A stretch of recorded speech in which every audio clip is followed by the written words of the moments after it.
Hello friends, welcome to our channel Kota smart citizen. जय श्री बालाजी की। मैं सोनू आज आप लोगों के लिए एक नई कहानी लेकर आ गई हूँ।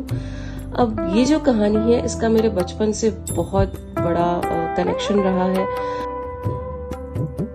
मैं आज आपको सालासर धाम के बारे में डिस्क्रिप्शन से बताऊंगी। अगर मैं अपनी बात करूं तो मैं एक मारवाड़ी परिवार में पली बड़ी लड़की हूं।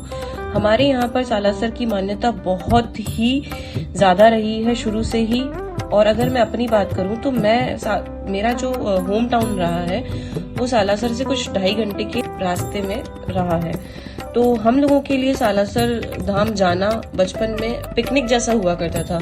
अमूमन जब इच्छा करी, जब हमारे पेरेंट्स फ्री हुआ करते थे, हमें दर्शन कराने वहां ले जाया करते थे। यहाँ के बारे में एक इंटरेस्टिंग सा फैक्ट जो मैं आपको बताना चाहूंगी कि अभी recently world book of record में इस मंदिर को शामिल किया गया है। और मैं आपको बताना चाहूंगी कि पूरे विश्व में इकलौती ऐसी मूर्ति यहाँ स्थित है। मतलब दाढ़ी मूछ वाले बालाजी की जो प्रतिमा है पूरे विश्व में यहाँ इकलौती आपको देखने को मिलेगी। आज सालासर दरबार का जो मान्यता है या जो लोगों की आस्था है वो विश्व भर में प्रसिद्ध है।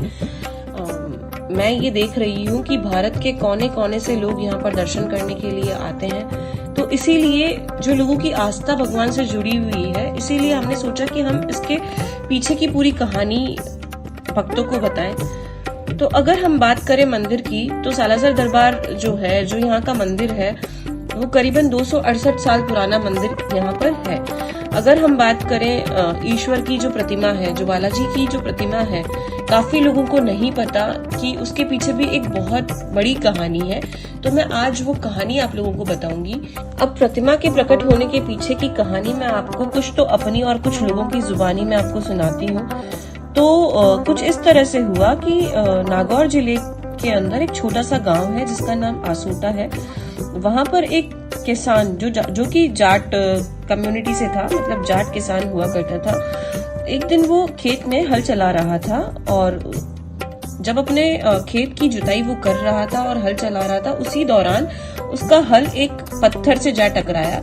जब उसने रुककर उस पत्थर को वहां से निकाला तो वो एक मूर्ति थी, वही सालासर दरबार की मूर्ति थी। बालाजी की मूर्ति उसी जगह से प्रकट हुई थी।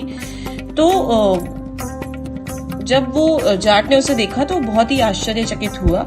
और उसी दौरान एक छोटी सी कहानी ये भी बताई जाती है कि जब जाट ने मूर्ति को निकाला और उसी दौरान उसकी पत्नी जो जाटनी थी वो वहां पर उसके लिए खाना लेकर आ गई। तो उस दिन वो खाने में चूरमा लेकर आई थी।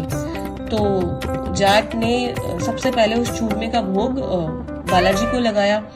तो तभी से ये कहा जाता है कि बालाजी को चूरमा बड़ा पसंद है। मूर्ति के प्रकट होने की बात ठाकुर तक पहुंची। इसी के साथ ठाकुर को भी स्वप्न आया था कि बालाजी प्रकट होने वाले हैं मूर्ति स्वरूप में। तो बालाजी ने ठाकुर को कुछ इस तरह से निर्देश दिए थे कि वो मूर्ति को सालासर गांव की तरफ भेज दे।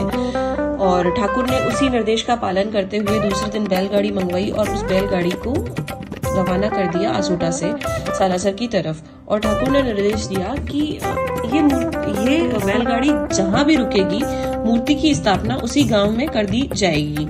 इसी के साथ में बैलगाड़ी चलती रही और वो सालासर गांव में ही जाकर रुकी। तो सालासर गांव में जब वो रुकी तो उसके बाद ही वहां पर में एक भक्त हुआ करते थे, मोहनदास जी जिनका नाम हुआ करता था। उनको भी बालाजी का स्वप्न आया और उन्होंने अपने प्रकट होने की पूरी कहानी उनको सपने में बताई।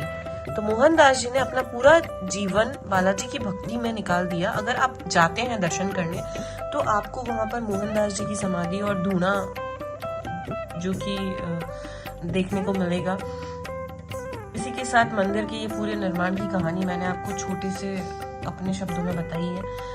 अगर आप वहां जाते हैं दर्शन करने के लिए तो आपको वो बैलगाड़ी आज भी वहीं रखी हुई है, आपको वो देखने को मिलेगी जिस बैलगाड़ी के थ्रू मूर्ति को वहां लाया गया था।